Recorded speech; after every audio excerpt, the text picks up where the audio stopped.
Yo, what up, guys? Yogi here. Bringing you in a different video, and this video is this is about sending emails basically, and how the internet works. And when we're playing Call of Duty and doing stuff, we are using the internet, and it's sending you gigs of stuff like crazy. And this kind of like shows you what it does, how to do it, and everything. People, how they say they get faster internet. And here they talk about copper wires, or they talk about different copper wire.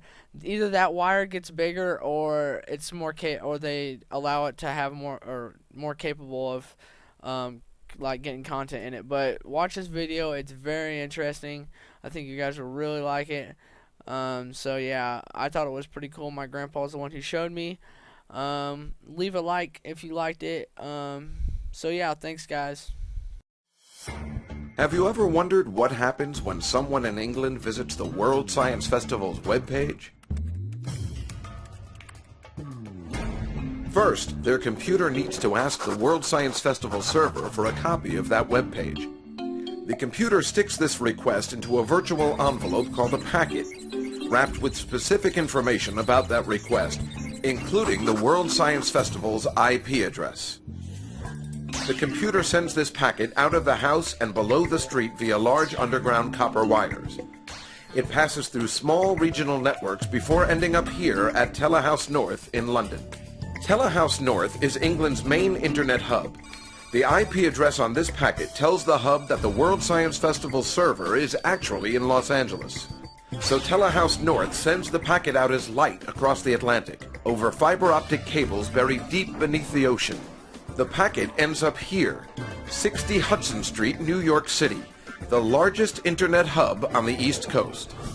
This hub sends the packet through a series of regional networks connecting New York to Los Angeles, where the World Science Festival server resides.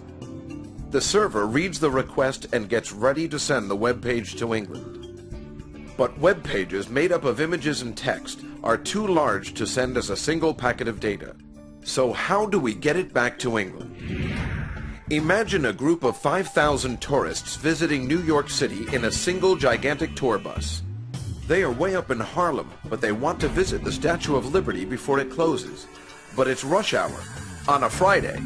There's no way that giant bus is going to fit through those crazy congested streets. So they decide to get off the bus and spread out.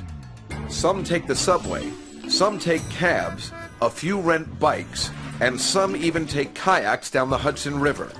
How they get there doesn't matter, as long as they get there on time.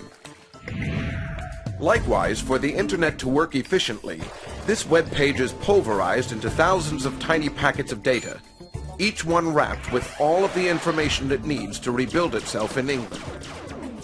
The packets are sent to LA's One Wilshire hub, which checks the traffic report before sending them off. Through miles and miles of land they travel, checking in through different hubs. Like our New York City tourists, those packets don't care how they get there, as long as they get there as fast as possible. Most of them will go through 60 Hudson in New York, where they are redirected back to England as light, riding a fiber of glass as thick as a silver dollar. Then back on copper wire, through regional British networks, until all the packets reach their destination. And